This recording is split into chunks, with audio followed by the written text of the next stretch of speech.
welcome back to another episode of Let Us Be Sustainable. I'm Frank, and today I am going to show you what the rose seedlings have grown up to be at the moment. They will be going outside very soon. I'm going to pot them up for further evaluations, but this way it's we can evaluate them together, and you can give me your thoughts in the comments and whether or not they're keepers or I should just cull them. You guys get to decide. All right, so let's get to it. Well, this was the very first one to bloom. It's a Brindabella Purple Prince seedling.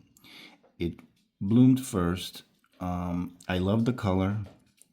It's got nice dark green leaves, and it looks like it's going to be one of those hybrid tea types because it has a long stem. I don't see it branching out. And I'm going to put the bloom on the video so you can see what I'm talking about. This is going to be its second bloom right here. The first one was this one, and it didn't quite live up to my expectations, but I'm waiting to see what it does with its second bloom. From my understanding, the blooms will change as the rose matures, but the color won't. I think it keeps its color. It may change a little, but primarily the first bud it's a pretty good indicator of the color of the rose. It was mildly fragrant. We'll see if it's a keeper from here on out. All right. The second one to emerge was this one, and it had extended sepals. You can see how these are really exaggerated. I think it'll self-correct as it matures. But this one has a lot of side shoots. So we'll see how this one progresses. It looks like it's going to be either a pink or a mauvey peachy color, apricot, something along those lines. We'll see. Don't know if it's going to be multi-petaled or, one row of single petals. We'll see. We'll see how this one does. So this was the second one it hasn't really bloomed yet. So this will be its first bloom, and I'll update you on the color of this one and how the bloom looks. But again, the blooms changes its form as it matures. The color will stay. Okay, so this is the second one.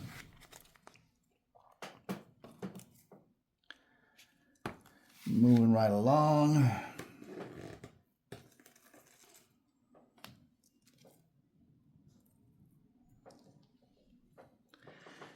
This one is a Marina Ringo cross.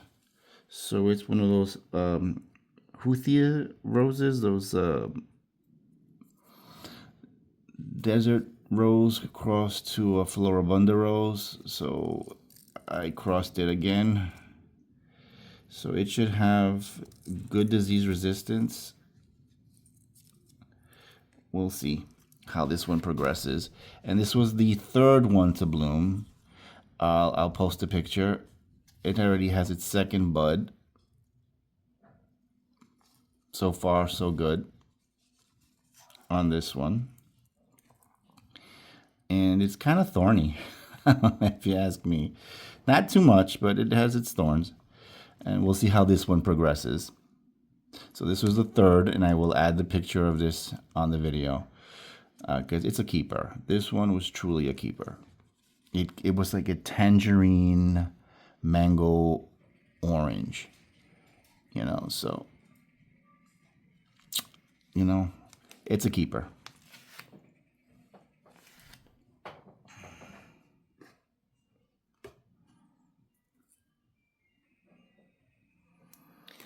And okay, here we have another Brindabella Purple Prince. It opened up to be a light pink and then it morphed to this white.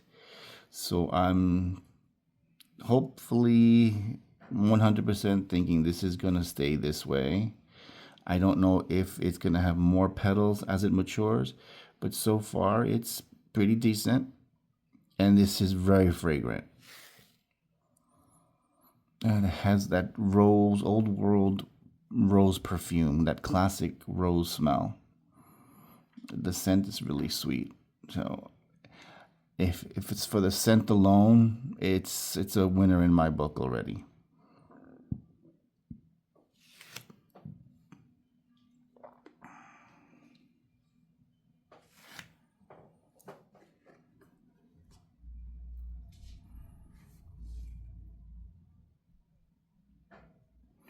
Now, this one's interesting. It's like a little lemony pastel yellow, and this is from New Dawn. Unfortunately, I don't remember what the pollen father was for this because the tag fell off. But I know it's from the seed mother New Dawn. It's fragrant, mildly fragrant, but it's there. And again, it's doing very well. I'm actually liking the bloom form understand this is from seed to bloom was 6 weeks. 6 weeks. So not too bad. I think this was a decent looking seedling for 2025. So this was going to be growing on.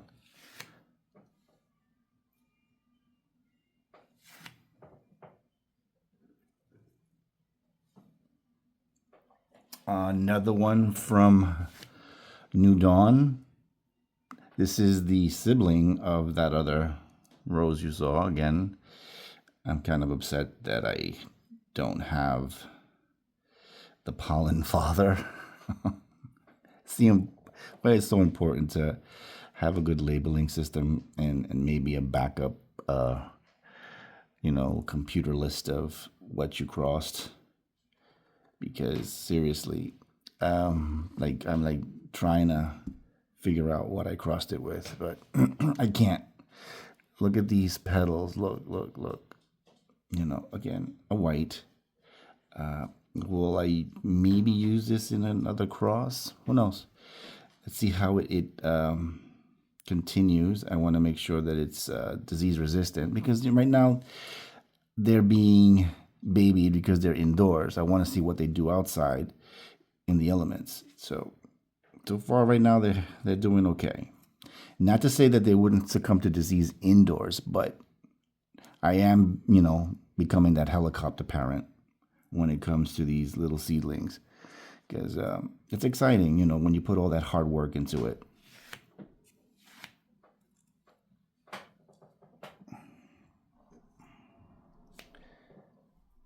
And it seems that New Dawn seems to be the winner as far as blooms are concerned because look at this one. I mean, man, I can't ask for a better form at such a young age. 6 weeks from seed to bloom. I mean, come on. That is, to me, this is outstanding. I'm really, really pleased with this.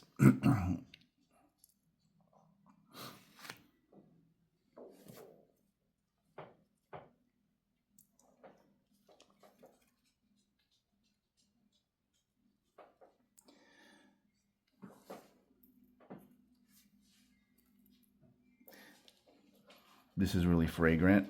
Again, another Brindabella. So these are gonna, go be really hardy looking roses when they go outside. They seem to be really tough because look at the size of the bloom compared to this little rose. That's sizable. And as the rose gets stronger, I can imagine how big those blooms are going to be. So, not too bad.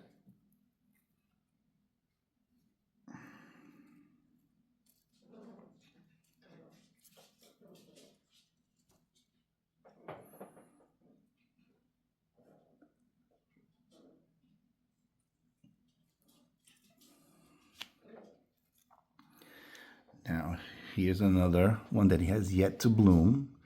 Again, it's got its long, slender stem, which would be good for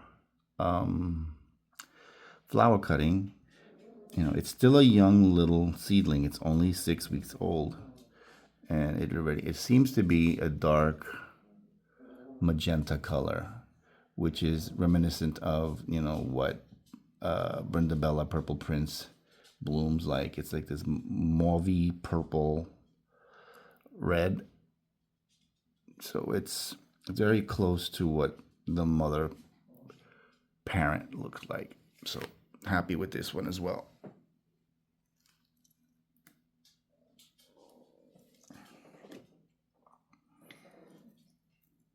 And then coming along, this is a seedling from Alfred Sicily. And Alfred Sicily is one of those roses that have the streaks in the petals, in the color. And this one looks like it's going to be reversed yellow with the inside, you know, this hot orangey color. So let's see if you can see that. I'm hoping that you can. So I'm happy with this as well. It's not fragrant, but you know, who knows if I can use it in a cross, if it is disease resistant, for color into a more fragrant rose. So, you know, again, depending on how it does, you know, maybe a keeper, maybe not. We'll see, depending on how it does with disease resistance.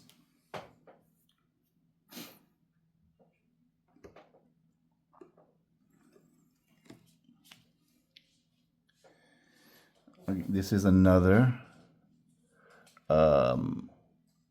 Alfred Sicily, but here you can actually see the striping.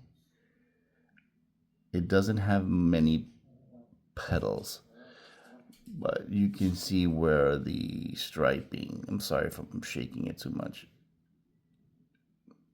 And it also has a reverse, but this petal here is where you can really see the striping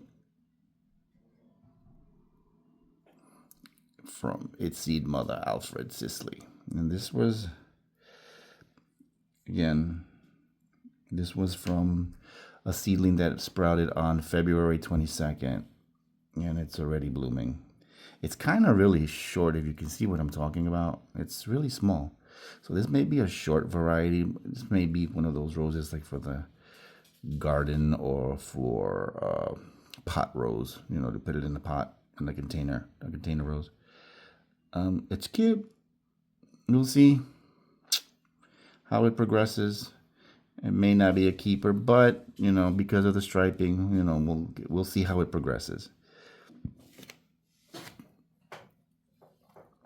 And trying to make this not so long, but there are quite a few of them. This is another Brindabella. I'll post the picture of what this one looked like.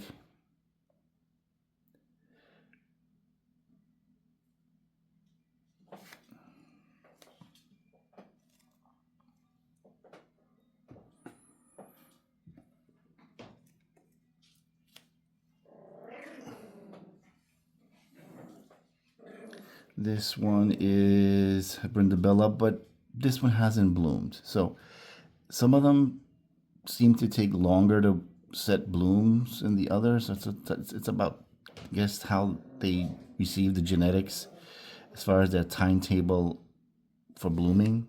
So this may be a later blooming variety, while the other were a faster blooming variety.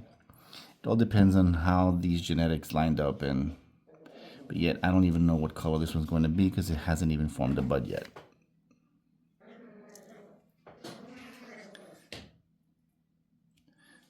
And here's another one. It's a little bit past its bloom, but you can see that it was a single row petal rose from Brindabella Purple Prince. But it is fragrant though. That, I have to say, even though they're single, they're very fragrant. And that alone, because of its color and its fragrance, I may keep it to breed it into, let's say, which one did I say didn't have a scent? Like say the Alfred Sisley one that didn't have a scent. So if I cross those two together, maybe, just maybe, the fragrance from this one will transfer to the seedlings of this one. So, or this one who has a better form, you transfer the pollen from this one to this one, and you will probably have a seedling next season with this form and maybe this color or a combination of these two colors with fragrance. Well, at least that's the plan. So, even though these don't look like the ideal roses, like on the cover of this book, which was, I guess, by Danielle Dahl Armani Han, it's a good book for reference for the types of roses as far as colors in your garden. And it's one of my go-to, so I would recommend that book. But these singles, like I said, if they're fragrant, they can be used in a breeding program with another rose with more petal count to transfer color and fragrance to that line.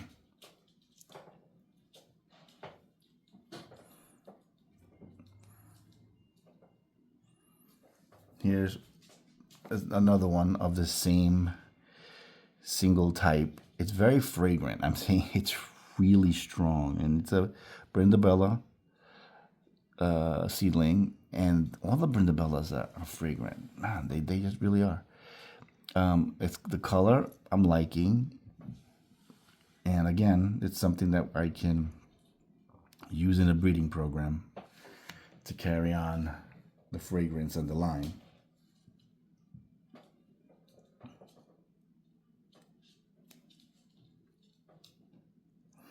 And then these haven't bloomed yet.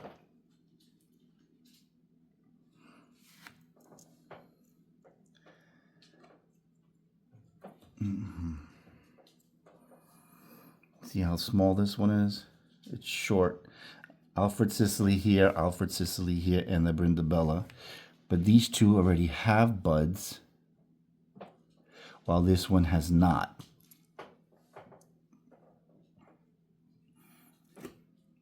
Here's another Alfred Sisley, really short, but no bud. So that one remains to be seen. And here is another Alfred Sisley with a bud, but short, straight. And I like how it's already forming the ovary for where it would be making seeds. This is only 6 weeks old. So that's a good sign as far as having good breeding stock. Now, as far as disease resistance is concerned, these all have to prove themselves. Here's another short one. Again, this one, Alfred Sisley. It looks like Alfred Sisley is going to be a lot of short little roses. So let's put that a little further back so you can see it. It's tiny. And not all of the Brindabellas were tall. This one's a short one. This is a New Dawn. See, it's short, compact, just like the Alfreds. They're tiny. Now, As far as disease resistance is concerned, all of those that I've shown you are all indoors and they've been catered to. So they're not showing any signs of disease. Well, here's one that has gotten the same treatment, but yet looks like it's struggling and it's weak and it's a purple prince, you know. So this may be my first cull because it's already showing signs of weakness and it's indoors. I don't know how that's going to fare out outside. It'll probably just not make it. It has the same growing medium. It's the same little bag. It's from the same seed parent. Now, it's all in the genetics. Maybe this one didn't receive all the disease resistance that all the other ones did. Or maybe it's just not going to make it because genetically it's flawed. You know, nature knows what it's doing. And this one looks like it's not going to make it. I'm going to hold on to it as a teaching, learning lesson to see what I can learn from this one, because I've done nothing different, nothing at all. And that's all of them for right now. Can you grow roses from seeds? Absolutely. Can you do your own crosses? Absolutely. What lessons have I learned? To master the art of stratifying rose seeds. I can't stress that enough. I wouldn't do my first cross without mastering that part of the hobby first, because I would hate to have put all my energy into crossing, two cultivars that I really want seeds from and haven't mastered that art yet, because you're just setting yourself up for failure.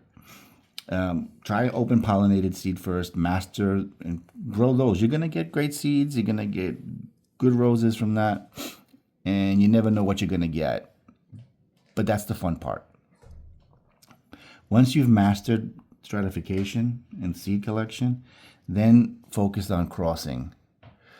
Because then you can let your imagination run wild and it's fun.